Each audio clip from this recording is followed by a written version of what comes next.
Dhamma greetings. My name is Rahula. I'm a student of Bhikkhu Candana, and I just wanted to share a thank you before watching, and just to let you know that Bhikkhu Candana is a wandering monk, and he basically depends totally on donations for food, shelter, transport, and medicine. So if you find this video beneficial and it's fruitful in your life, a dana or donation would be greatly, greatly appreciated. So enjoy.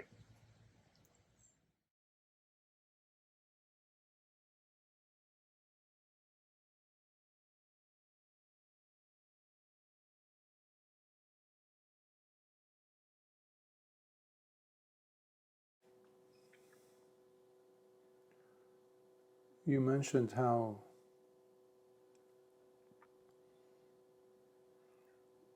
faith today has become like a calcified muscle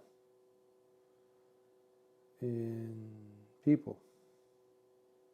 That is true. It's quite an apt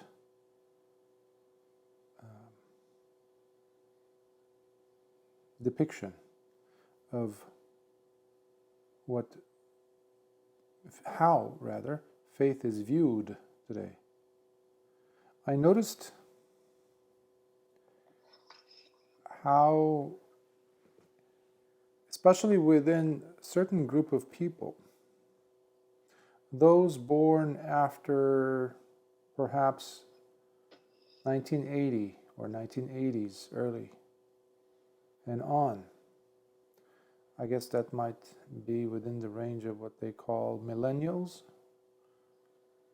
and other generations that came after that in our. They have been looking at, or people, I won't say they, but have been looking at faith itself as something bad, as something antiquated, as something not useful. It's like a tool in your kitchen cabinet drawer somewhere, that a tool, a utensil that is useless. You don't use. A weird thing. It's some contraption that's like, what is that for? We don't use that.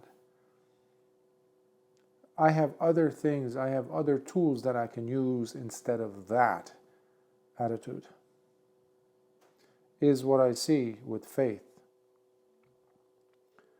Often, in many cases, it is replaced by rituals, which gives people the conviction, impression, starts with an impression, then conviction, because there is the repeatability factor, or seeing it in others.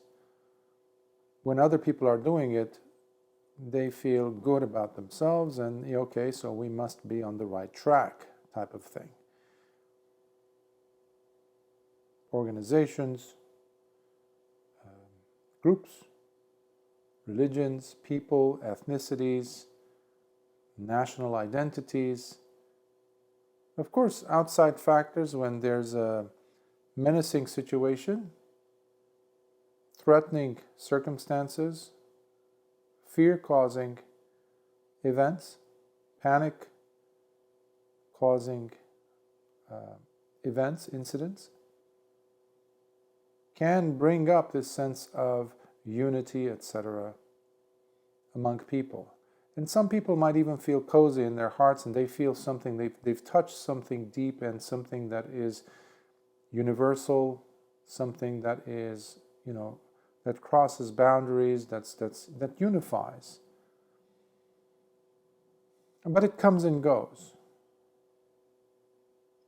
So what then is necessary is for constant states of such fear-causing events to take place. And that's obviously not a healthy state of affairs in the world, because it's always threatening to our species. And when there is panic and fear all the time, people are not going to be themselves, they're not going to be comfortable, they will feel,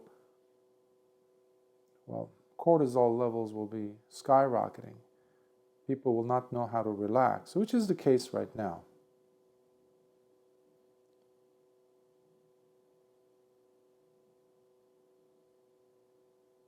But faith, not fear. It's interesting how faith and fear oftentimes are seen to be related by individuals who don't seem to understand the role of faith and how beautiful it is when it is understood. Every person needs faith to succeed. It doesn't matter where we come from, what background, what gender, what height, what skin color, what language, etc., etc. Everyone needs faith. It is from faith that you have a sense of gratitude and thankfulness. It is from faith that you have appreciation. It is from faith, stemming from faith. Whether you like it or not, know it or not, you are able to stand on both of your legs, to walk, to move, even if you can't walk, to roll your wheels and walk, move forward, do this and that, become resilient. It's through faith also. So faith and fear, I was mentioning, many people attribute the presence of faith, or the need, quote unquote, they say, for faith comes from people's fear, ignorant people's fear of something other, usually a God, a higher power, and that's not the case.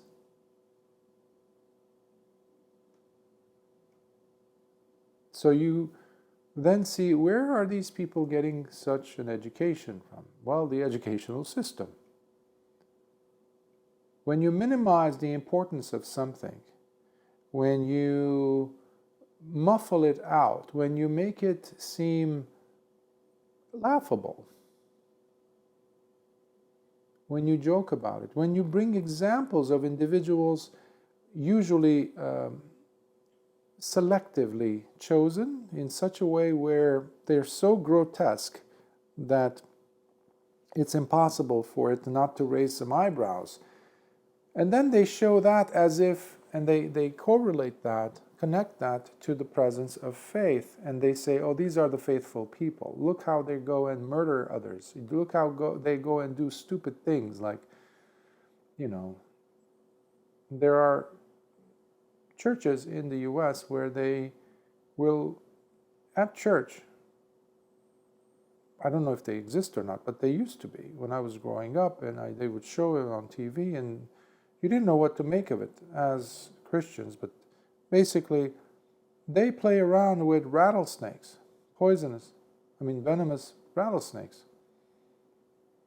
at church. So the pastor, somebody wanted to get more attention, or I guess to increase the,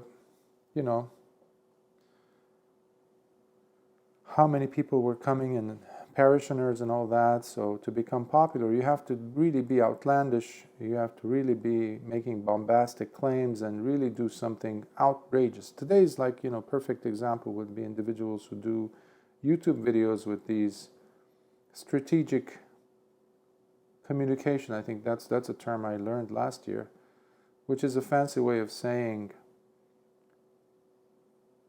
quasi-truth, or saying something that sounds like truth, but in fact it's an absolute blatant lie. So they would post these images or something that would get you to click on the video, and you click on it, and it turns out to be something totally opposite of that. Well, why did you put that ad? Well, I was mentioning it to someone. Imagine you're going to, somebody wants to buy a Ferrari. Let's presume it's $250,000 worth. And you see the ad, the sticker on the car, big neon lights and cardboard neon colors. It says $250, missing 3 zeros. So obviously you're going to get more traffic go in, and people are asking, are you selling this for $250? Oh no, that was just we did not write those 3 digits at the end. But you're welcome to check these out, test drive these. So there's a, people are coming in. So the same thing we see here taking place in the context of misrepresentation.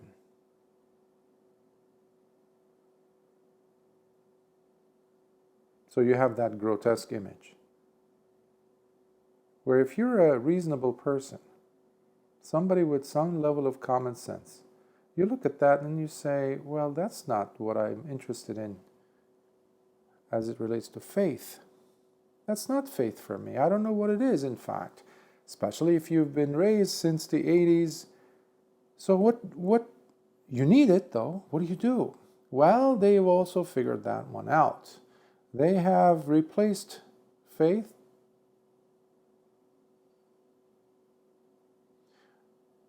by removing you from inculcating and allowing this thing to grow within your heart, this beautiful quality of a human being,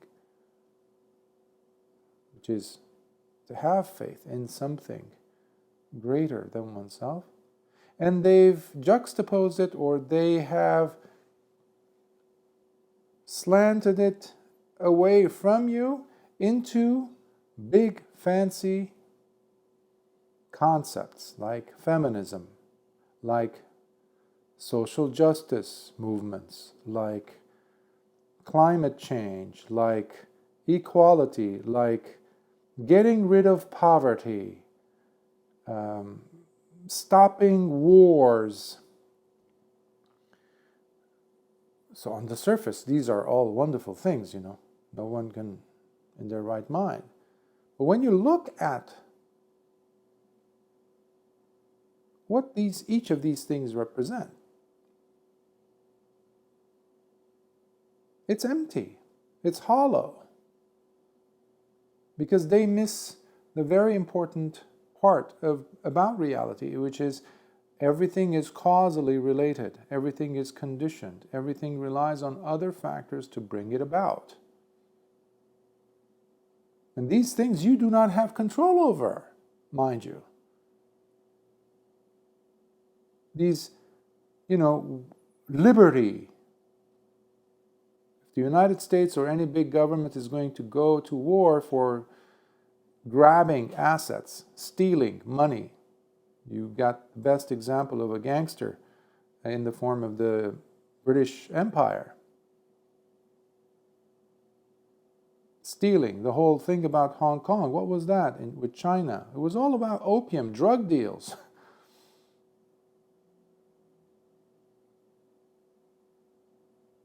Going and occupying lands, taking people against their will away from their lands.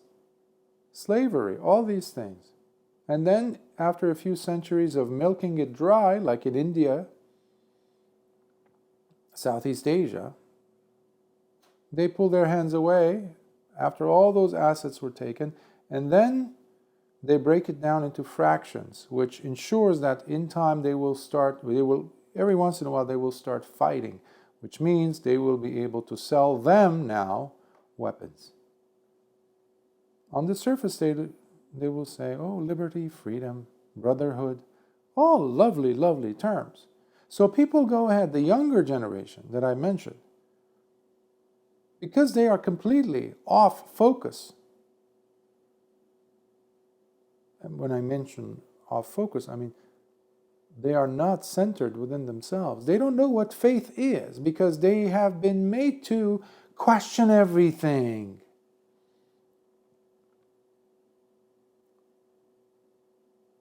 Except for, whatever is selling at McDonald's, or whatever movie is coming out, whatever computer is out, whatever phone is out, whatever app, whatever video game is out. Don't question those things.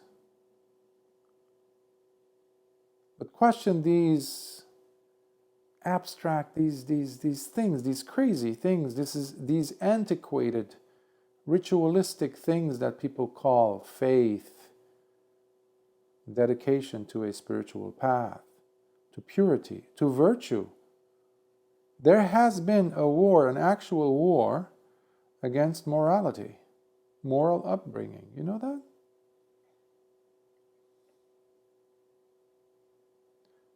So you have to divide people first. You have to create other things for them to change their focus, and then you can go ahead and slip in there and do whatever you want. And that is pretty much the planet's educational system that has been going on. And Rockefellers and others had a hand in that, obviously. Every institution in the world, starting with the US, has been infiltrated. So the person has become impoverished from such values. And instead you have these lifeless, empty, hollow things that we call institutions, where corporations became persons, you know? A corporation is a person. How is that possible?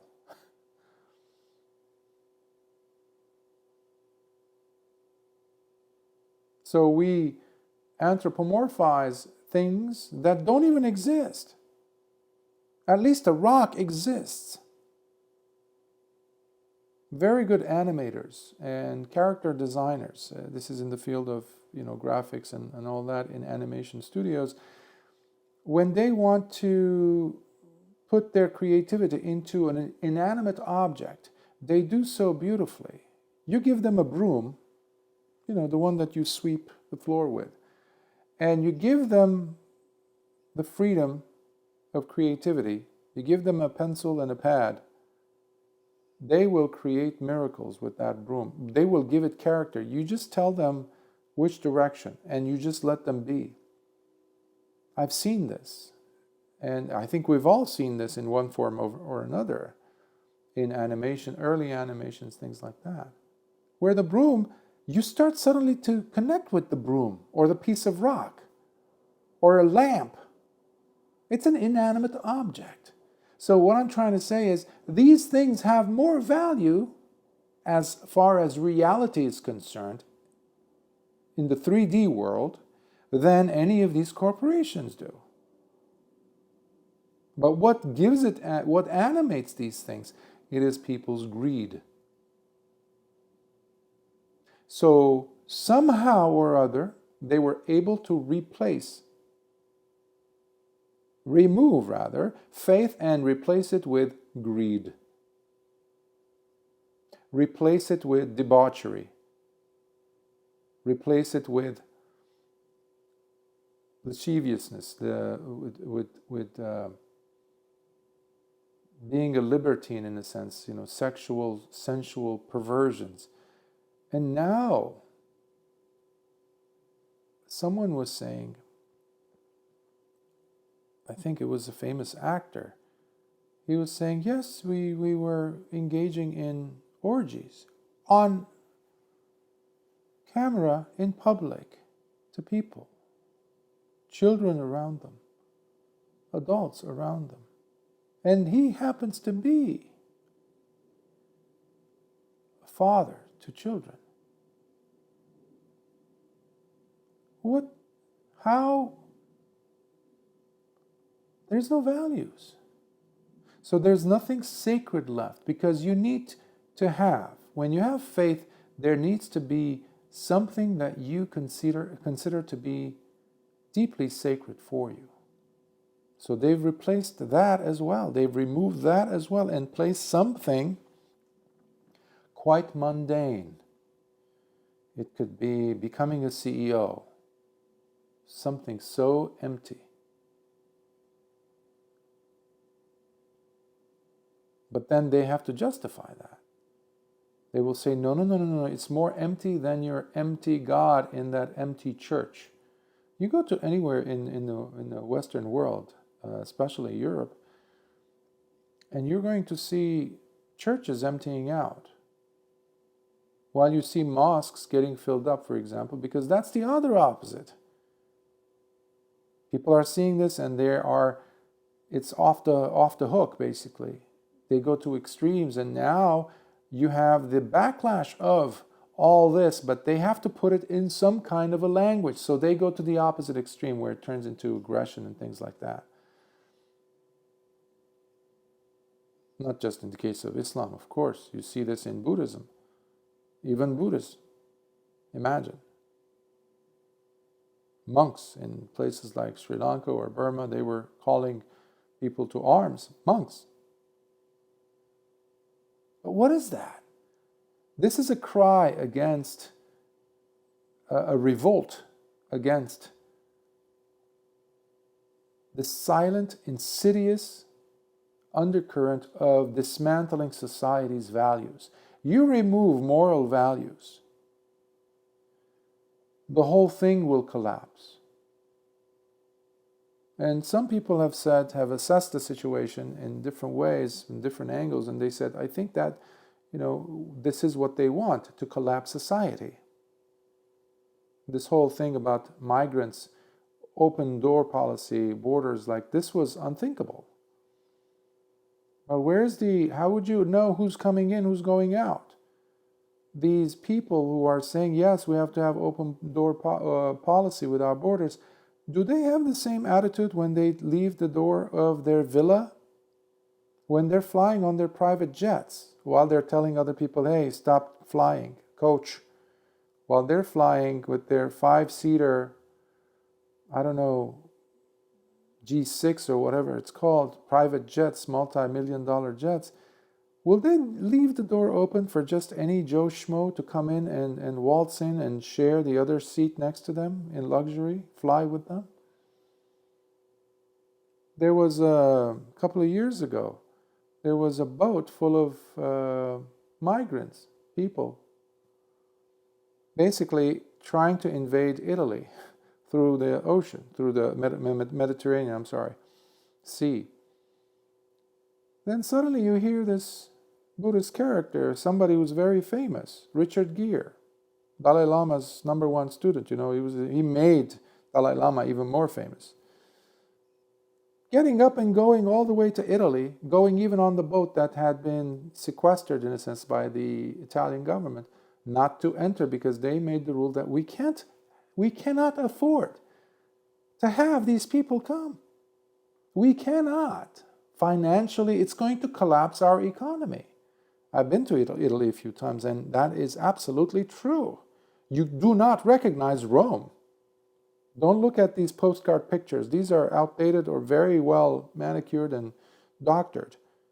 Reality is, Rome is in a pretty bad shape, and Rome is only one example.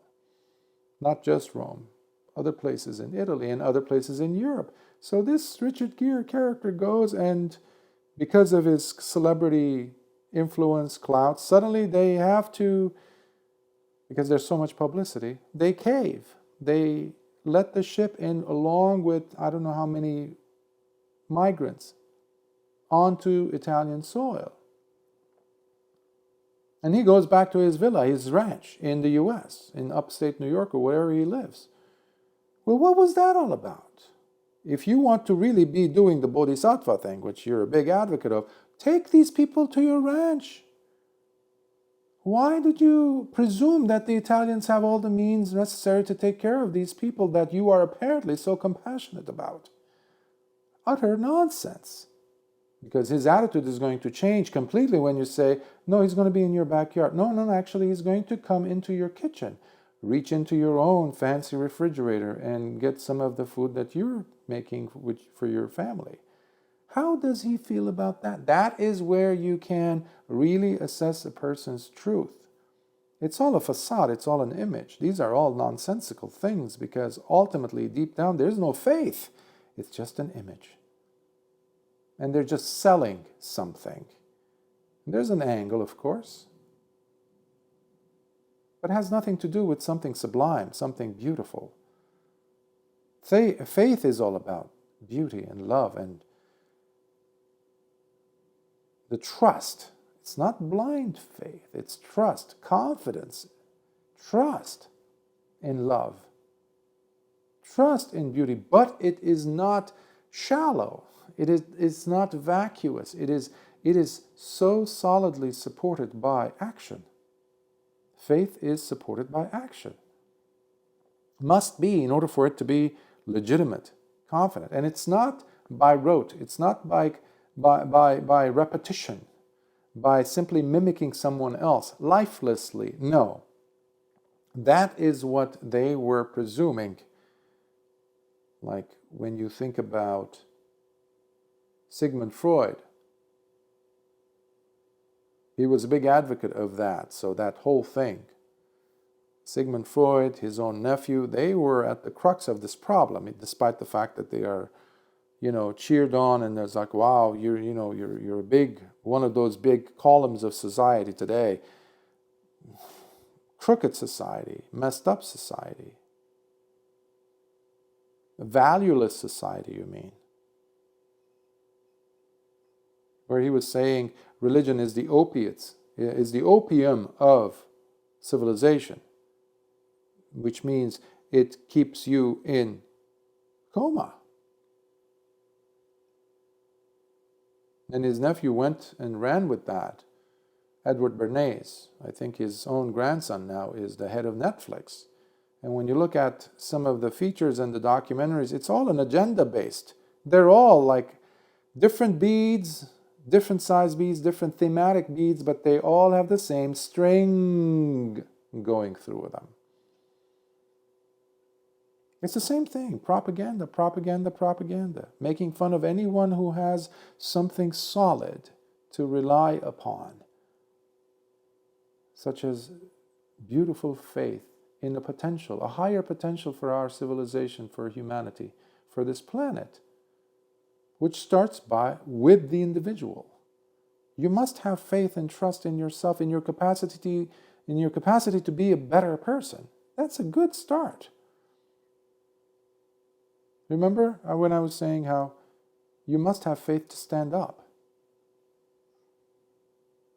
It's so pervasive when you think about that. Faith is so everywhere. But we have removed it from its important place in our hearts and in our workplaces, in our schools especially. I was speaking with someone the other day who has the educational system, even something like from K to 12, kindergarten all the way to 12th grade in the US, and where I was a teacher, and I would see how over time they were starting to infiltrate the classrooms. In some parochial schools they stopped. Actually in public schools first they stopped, anything to do with faith, mention of anything to do with faith, morality, not to do harm. Oh, that's very antiquated, that's very biased, separation of church and state. So they use that angle to dismantle it. So any way possible to dismantle society. And if you remove virtue and morality, you're already taking it down. You're creating chaos. When it took civilization, human beings, millennia, so many thousands of years to get to that point. So I was thinking how, for example, No Child Left Behind, they brought that in. And I was a teacher then. What does that mean, I said. In meetings, they were pushing this, George W. Bush's time, and it wasn't his idea, presidents are just masks. They do what they're told. So I was like, what does that mean in the classroom? No child left behind. Well, Johnny, you didn't lose, or you didn't get second or third place, or you didn't get the 30, you won the 35th place. You won the 35th place. Meanwhile, how many people are in the classroom? 35. So he basically is the very last of his class. Well, we cannot demolish Johnny's self-esteem. Do you see the stupidity in this? All these psychologists should have been fired. whoever were sitting there and saying, yeah, that's not going to be damaging to society. All sociologists should have been just taken out of their jobs. Whoever approved such a nonsense. We have to be protective of society and our values, of our faith. Because I was seeing how you have an excelling student, someone who's an honor student, and then you have some that are mediocre, so you have a wide spectrum. Of course, as if they are like being screened through grading systems and all that. But essentially, you end up sooner or later with a classroom that has a spectrum of different levels of achievement and things, of understanding. So they want you now to do some lesson plans. In the past, there was no lesson plans. So now they were dictating what you have to teach.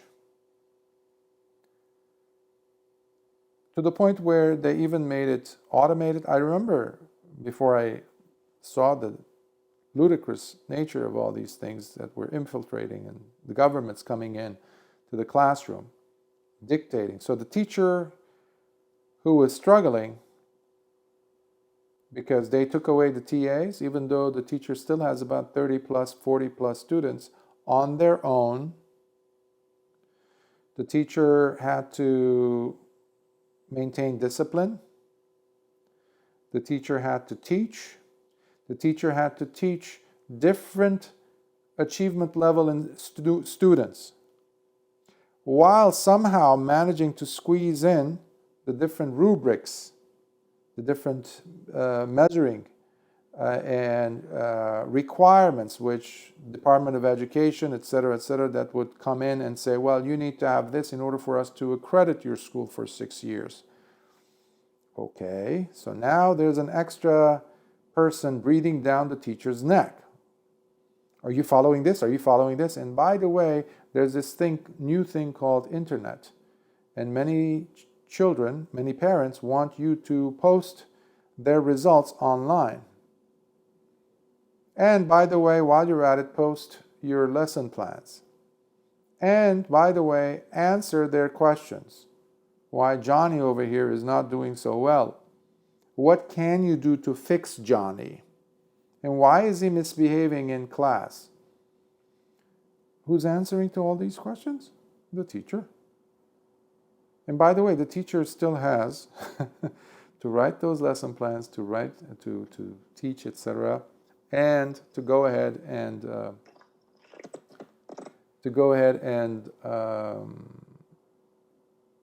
grade the papers. Grade the papers. And somehow have a life. So please tell me, I would ask them, whether it were the principals, the other, administrators, how is this going to be possible?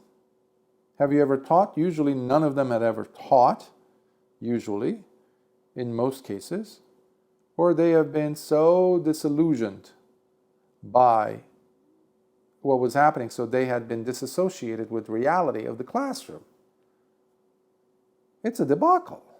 And if you want to ruin society, you have two very strategic locations where you could do that. One is the church, the temple, the place of worship. And the second, very important, is the school, the classroom.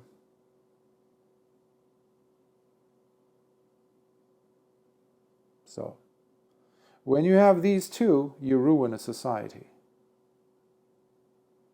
Because you're also ruining a society by whatever nutrition lacking, empty of any healthy ingredients type of foods that you're providing, the toxic stuff that you're throwing at people, and demoralizing, valueless society that you're creating through the entertainment. Debauchery and things like that, that now children in their, barely teenagers are listening to types of music and things that are beyond obscene. Even the emperors of Rome in their own debauchery would go, wow, that's a little bit extreme. Even they would complain with what we are doing today. So faith is essential. Now, having said that, why is it essential, one might ask? Well, because in Buddhism we have faith in the formula of the Pancha Indriya, which are the 5 faculties, or 5 spiritual faculties to be exact. It's the very first. Sometimes I see individuals fighting with through effort, putting a lot of effort, energy into doing something. In this case, meditating, for example. And when they see an obstacle coming up, like a hindrance, obstruction, a fear causing memory,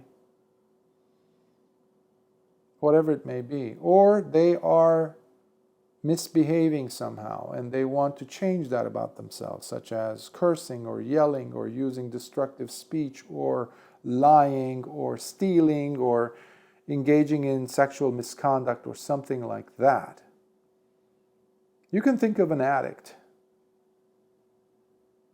a drug addict, gambling addict, somebody who is suffering because of that in every realm of their own existence, socially, emotionally, intellectually, professionally, etc. So they go to a therapist, or in the case of a bhikkhu, a monk, they come to get some type of a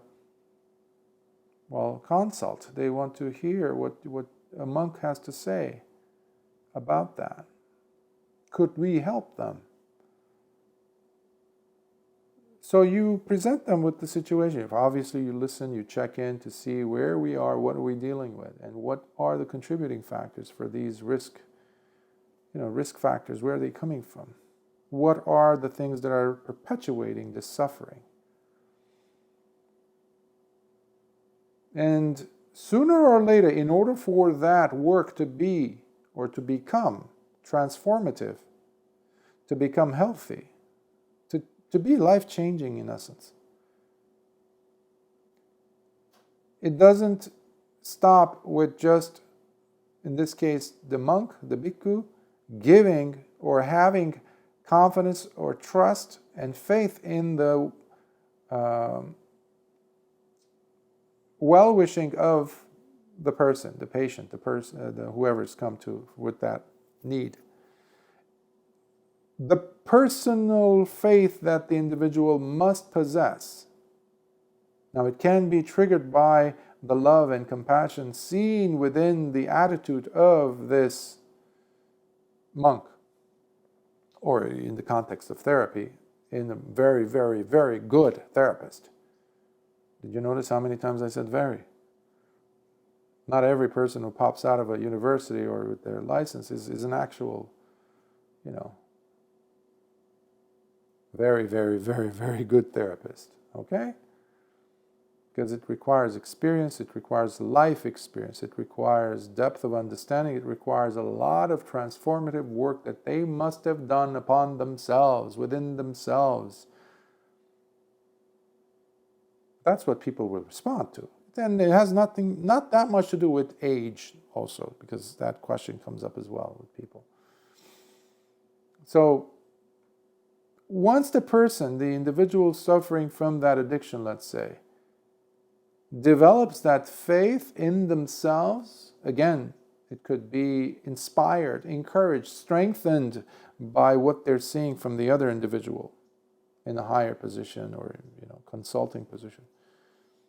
Moved by that, sooner or later they have to inculcate within themselves, create, incite, instigate within themselves that trust, that faith. In Buddhism we call it saddha.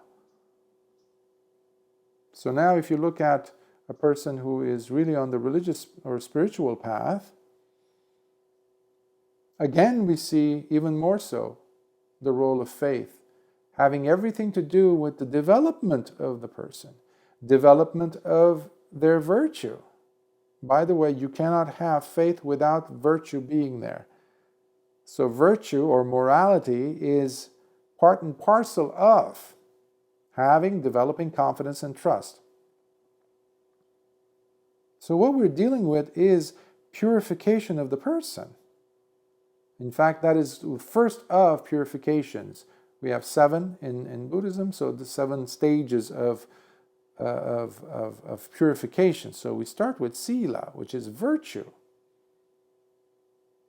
Having a virtuous lifestyle, intentionally chosen actions, whether the actions are mental actions, what you're thinking, verbal actions, what you're speaking, communicating, either through your lips or through other means, such as writing an email, texting, etc. Or even gestures. That's also communication. And whatever we're doing through the body. Actions, intentional actions. So the person's purification starts with their own choices. But when they see themselves, you know what, I'm not doing drugs. Like I haven't drunk anything. I usually go through a bottle of scotch every week, but I'm not. I go to the bar every week and drink or something, but I haven't done that, I guess, in 2 weeks. You pause and you acknowledge that. Either in yourself or the therapist or the bhikkhu, the monk, so that the person gets acquainted with what it means to have faith. This is directly experiencing. Most people don't know how to touch, They're still stuck on, we haven't evolved. Individuals, unless you go through a series of experiences, you do not. Such as a person who has never played ball, have never played basketball or played sports or ran, done exercises. When you check them, even in their 20s or 30s or 40s, you see that there is some slight lack in hand-eye coordination.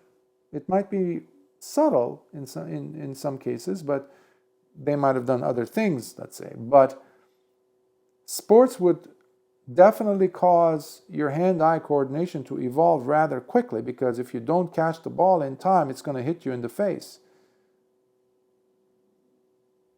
Jumping, plyometrics, things like that. Sports, running. Years ago I used to go ahead and there are parks in Los Angeles, I think they're still around.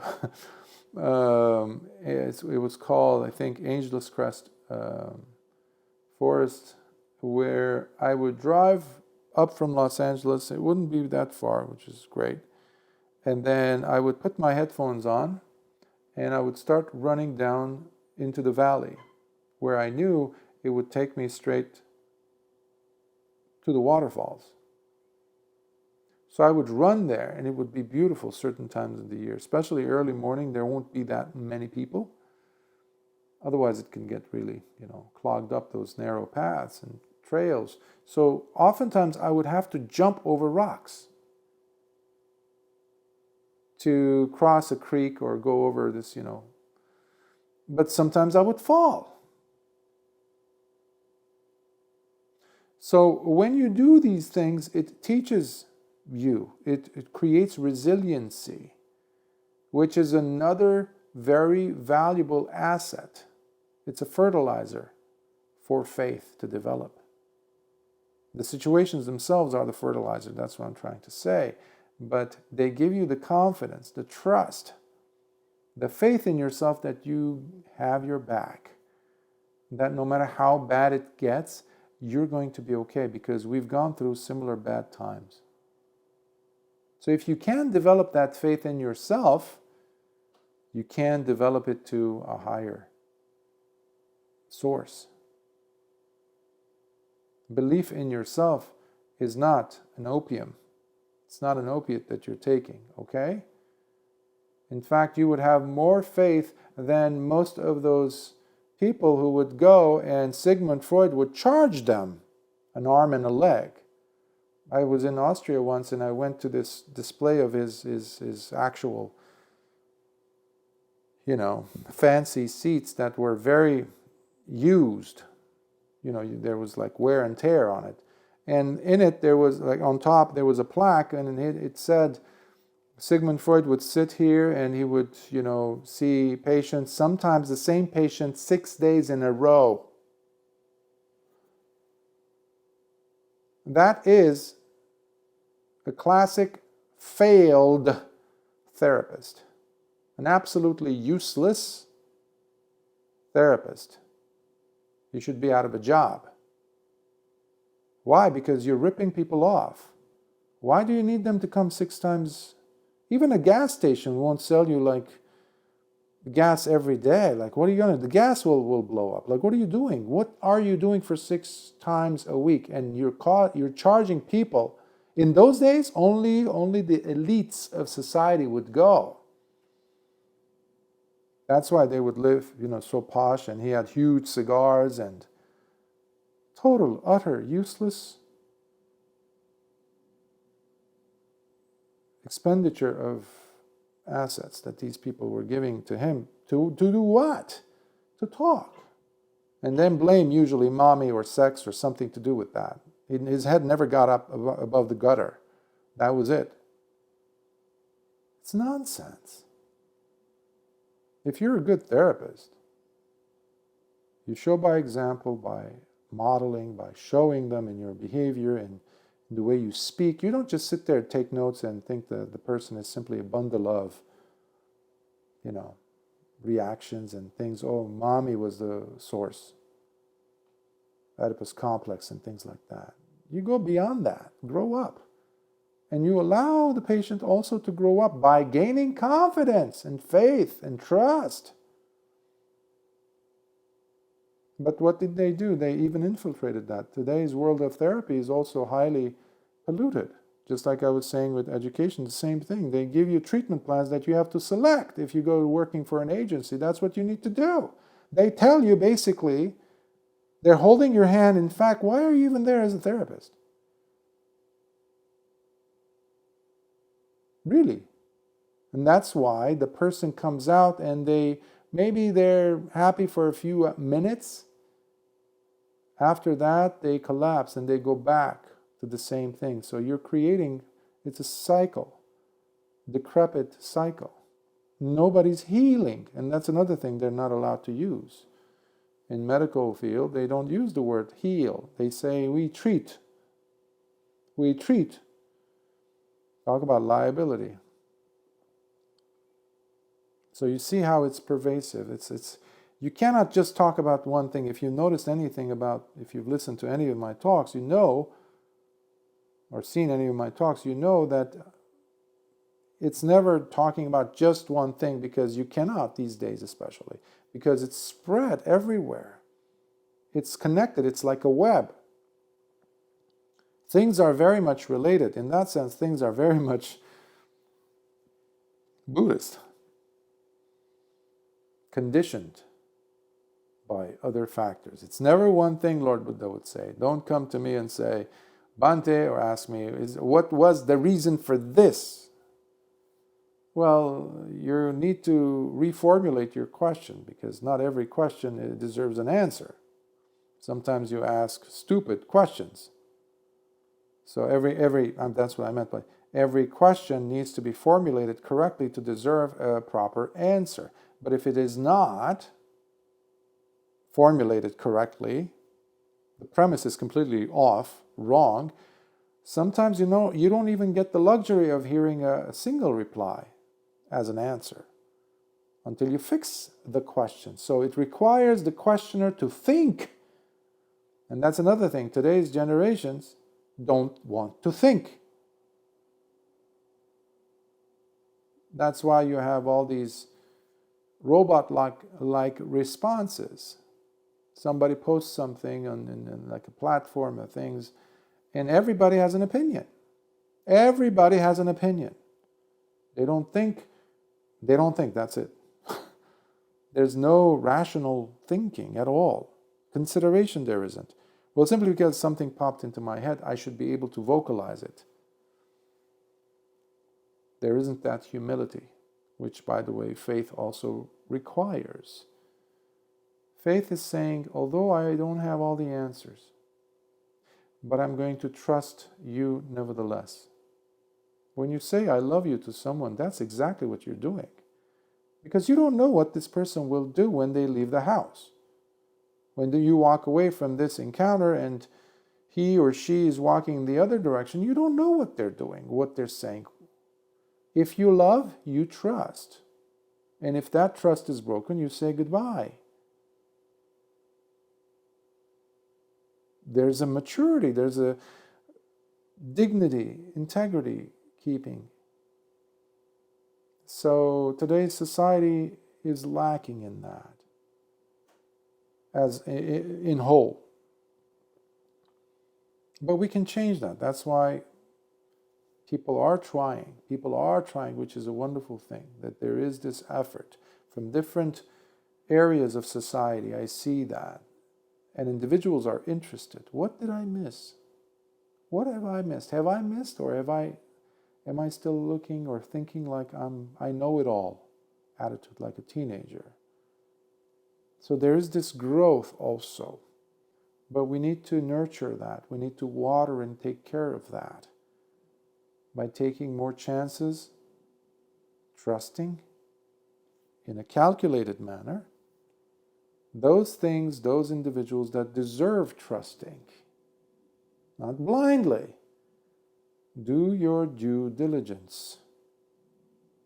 Don't just blindly follow because others are doing it. Otherwise, Sigmund Freud would be right. Okay? Nietzsche would be right. But these people died miserably. Unhappy. No, faith allows you to live and die happy, which is not a bad deal at all.